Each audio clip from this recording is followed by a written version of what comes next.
ሰላም ወደ አድማጮቻችን ማንቸስተር ዩናይትድ ከሊዮን የሚደረገው ተጠባቂው ጨዋታ ነው። ከሜዳቸው ውጭ ወደ ሊዮን አቅንተው ማንቸስተር ዩናይትድ በአንድሬ ኦናና ሁለት ስህተቶች ተጠቅሞ እንግዲህ ሊዮኖች ሁለት አቻ መውጣታቸው የሚታወስ ነው። ማንቸስተር ዩናይትድ በአውሮፓ ቻምፒዮንስ ሊግ ለመሳተፍ ትልቁ የውድድር ዓመቱ እቅዳቸው ነው። ያንን ለማሳካት የዩሮፓ ሊግን ማሸነፍ ግድ ይላቸዋል። ይህንን ደግሞ ለማድረግ ከፊታቸው ያለውን ሊዮንን ማሸነፍ መጀመሪያ ተቀዳሚ ስራቸው ሆኖ የሚታይ ይሆናል። ሩበን አሞሪም ይህንን ጨዋታ ማሸነፍ የሞትና የሽረት ነው። ያለምንም ማካበድ የማንቸስተር ዩናይትድ የውድድር ዓመቱ ትልቁ ጨዋታ ነው ቢባል ማካበድ አይደለም። ምክንያቱም ተጠባቂ ጨዋታ ነው። ሩበን አሞሪም በማንቸስተር ዩናይትድ ቤት የሚያቆያቸውን እድል በክረምቱ ብዙ ተጫዋቾችን ለማስፈረም ገንዘብ ያስፈልጋቸዋል። ገንዘቡ ደግሞ የሚገኘው ከዚህ ከአውሮፓ ቻምፒዮንስ ሊግ ተሳትፎ ላይ ነው። እንግዲህ በዚህ ተጠባቂ ጨዋታ ላይ የሚነሱ ነጥቦች አሉ። አንደኛው ቤናያደር ይቻላል ወይስ ኦናና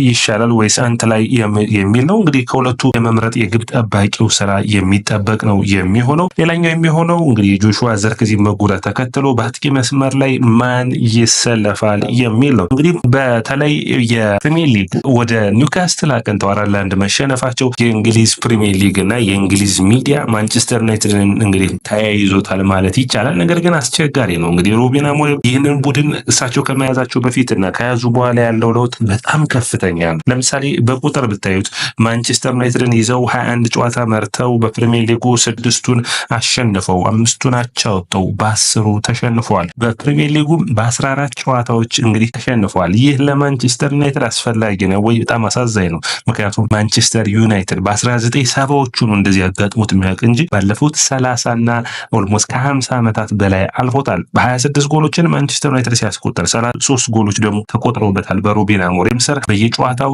የሚሰበስበው የነጥብ ብዛት 1.1 ነው።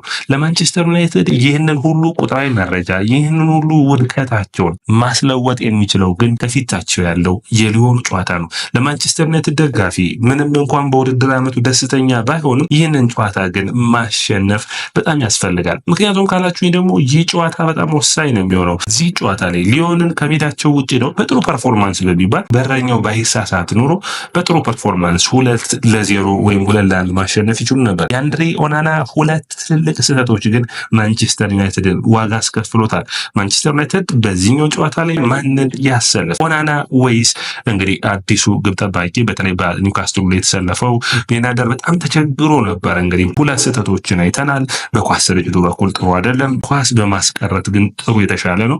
ከዛ ውጭ እንግዲህ በእኔ እይታ ኦናና ግብ ጠባቂው ነው ቋሚ ግብ ጠባቂው ነው ይጀምርና በልምዱም በተሻለ ሁኔታ በፔናልቲ የሚያቀኑ ከሆነ ግን በፔናልቲ በመምታቱ በማስቀረቱ በኩል ቤናያደር የተሻለ ሆኖ የሚታይ ነው የሚሆነው። እንግዲህ ግምት ያስተላለፉ በመከላከሉ በኩል በውድድር ዓመቱ ጥሩ ብቃታቸውን እያሳዩ የሚገኙት ዮሮ ማግዋየርና ማዝራዊ የሚጀምር ይሆናል። ማንቸስተር ዩናይትድ በክረምቱ ከሚያስፈርማቸው ከሚፈልጋቸው ውስጥ የተከላካይ መስመሩ ላይ አንድ ተጫዋችን መጨመር ያስባሉ። ነገር ግን አብዮት የሚያስፈልገው ማጥቃቱና የአማካይ መስመሩ ላይ ነው። በዚህ ውድድር ዓመት እንግዲህ የዮሮ ማግዋየርና ማዝራዊ ጥሩ ፐርፎርማንሳቸው ላይ ይገኛሉ። ዳሎትና ዶርጉ በመስመር ይጀምራሉ።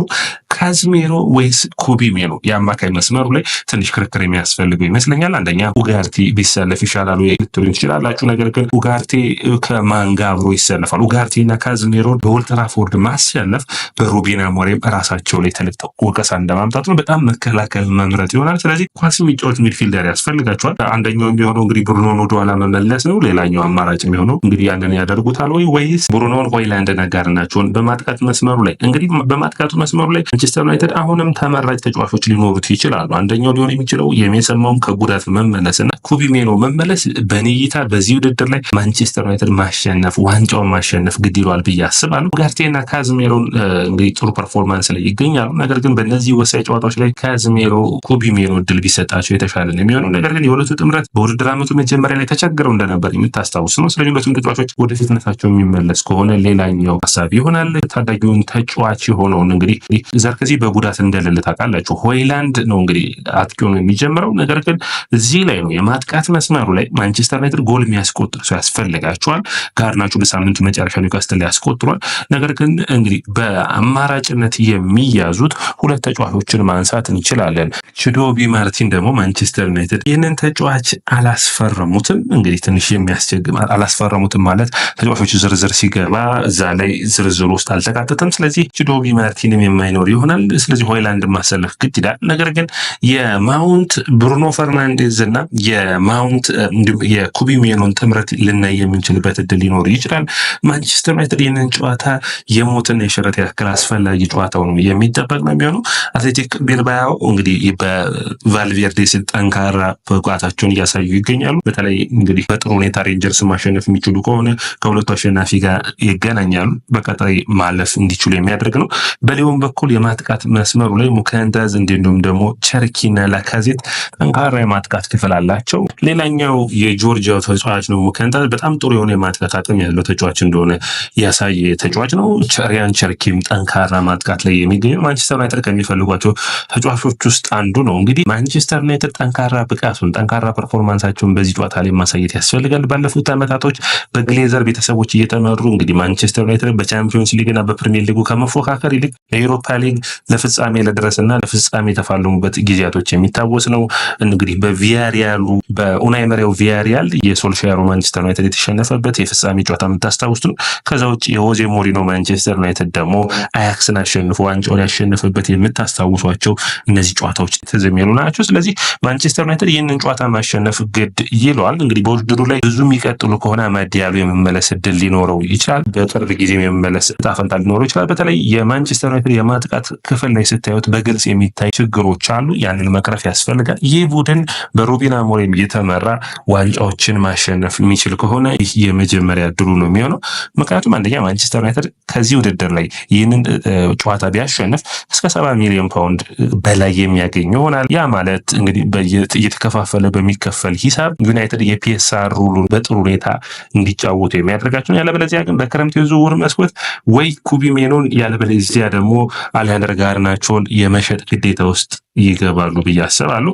እንግዲህ ማንቸስተር ዩናይትድ ይህ ጨዋታ አንድ የውድድር ዓመትን የሚቆጥብላቸው ይሆናል ብዬ አስባለሁ። እንግዲህ አምና በዩሮፓ ሊግ መሳተፋቸውን ተከትለው በኤፍኤ ካፑን ጨዋታ አሸንፈው፣ ስለዚህ ይህንን ማሸነፋቸው ሌላ በር የሚከፍት ይሆናል። በተለይ ወደ አውሮፓ ቻምፒዮንስ ሊግ የሚመለሱ ከሆነ ለቀጣዩ ዓመት ጥሩ ፐርፎርማንሳቸውን እንዲያሳዩ የሚያደርግ ነው። በውድድር ዓመቱ በዩሮፓ ሊግ ያልተሸነፉት በመላ አውሮፓ ከሚገኙ ቡድኖች ውስጥ ማንቸስተር ዩናይትድ አንዱ ነው። ስለዚህ ይህንን ብቃታቸውን ማስቀጠል የሚያስፈልግ ነው። ሌላኛው የእንግሊዝ ሚዲያ እና የማንቸስተር ዩናይትድ ወቀሳ አሁንም እንደቀጠለ ነው። እንግዲህ ማንቸስተር ዩናይትድ አይን ላይ እንዲገባ በማድረግ ስለ ማንቸስተር ዩናይትድ ስላወሩ ብቻ ገንዘብ የሚከፈላቸው እስከሚመስል ድረስ በጣም የማንቸስተር ዩናይትድ እና የሩበን አሞሪም ቡድን ላይ ከፍተኛ የሆነ ተቃውሞ ይታያል። ነገር ግን አንደኛ ይህንን አሰልጣኝ በክረምቱ ኤሪክ ካንቶና የሰጠውን አስተያየት ልንገራችሁ። ምንድን ነው ያለው? አንደኛ አሰልጣኙ እሱ የሚላቸውን ተጫዋቾች ሳይመጡለት እንዴት አሰልጣኙ መገምገም ይቻላል? ደካማ ብቃት ላይ ነው ያለው። ማንቸስተር ዩናይትድ ውጤት እያመጣ አይደለም ወይ? አዎ። ነገር ግን ከነዚህ ደካማ ብቃቶች ተነስቶ ነው ማንቸስተር ዩናይትድ እንደ አዲስ ጥሩ ብቃቱን ሊያሳይ የሚችል ብዬ አስባለሁ። ስለዚህ ለዛ ደግሞ ሩበን አሞሪም ራሱ በማንቸስተር ዩናይትድ ፌል አድርጓል ለማለት ወይም ወድቋል ለማለት የራሱ የሚላቸው ተጫዋቾች መጥተው እነሱን በሚገባ አሰልጥኖ ማየት ይጠበቅብናል እንጂ ይህንን ቡድን ውጤታማ አላደረገም ብለን መውቀስ አይጠበቅብንም። በጣም ብዙ ችግሮች አሉ። ከነዛ ውስጥ እንግዲህ የምታዩቸው ናቸው። የማንቸስተር ዩናይትድ በጣም ብዙ ተጫዋቾችን በውሰት ለቋል። አሰልጣኙ ብዙ ለውጦችን ለማምጣት ይፈልጋል። እንግዲህ በግብ ጠባቂ በኩል የግብ ጠባቂ ችግሩን እያያችሁ ነው። በተከላካይ መስመር በኩል ካለፉት ዓመታት ጥሩ ብቃት ላይ ይገኛሉ። ነገር ግን አማካኙና አጥቂው አሁንም መሻሻል ግድ ይለዋል። እነዚህ ለውጦች ላይ እንግዲህ ሩበን አሞሪም በክረምቱ የሚሰሩት ስራ ይጠበቃል። ነገር ግን እንደ ትልቅ ተወቃሽ አድርገው በተለይ የመከላከል መስመሩን የእንግሊዝ ሚዲያዎች በ3-4-3 መጫወቱ ነው ሩበን አሞሪምን ደካማ ያደረገው የሚል ነው። ያጫወት ስልት ብዙዎቹ አሰልጣኝ በእንግሊዝ ፕሪሚየር ሊግ ያሉት አስተያየታቸው እንደሚሰጡት የሰውየው ምርጫ ነው። ነገር ግን በምርጫው ምን አይነት ሂደቶችን አመጣ ብሎ መውቀስ ነው እንጂ ለምን ያጫወት ስታይሉን የመረጠውበትን መንገድ ሩበን አሞሪም ያስባሉ 3-4-3 ነው። እንግዲህ ምክንያቱም በጥሩ ፐርፎርማንስ በፖርቹጋል ሊግ ዋንጫዎች እንዲያሸንፍ ያደረገው 3-4-3 አጫወት ነው። ስለዚህ ይህንን አለማድነቅ ልክ አይሆንም። ስለዚህ በዚህ ብቃቱ በዚህ ፐርፎርማንስ ለዚህ ጨዋታ ምቹ የሚሆኑ ተጫዋቾች መጥተውለት ማንቸስተር ዩናይትድ ቤት ውጤት ሳያመጣ ሲቀር ነው መወቀስ የሚጠበቅበት። ወደ አድማጮቻችን ይህ ያያ ስፖርት ነው። ውጤቱን ምን ያክል ይሆናል ብላችሁ ታስባላችሁ? ኮሜንት መስጫ ቦክስ ላይ አስቀምጡልኝ። ይህ ያያ ስፖርት ነው። ላይክ፣ ሼር፣ ኮሜንት፣ ሰብስክራይብ ማድረጋችሁን አትርሱ።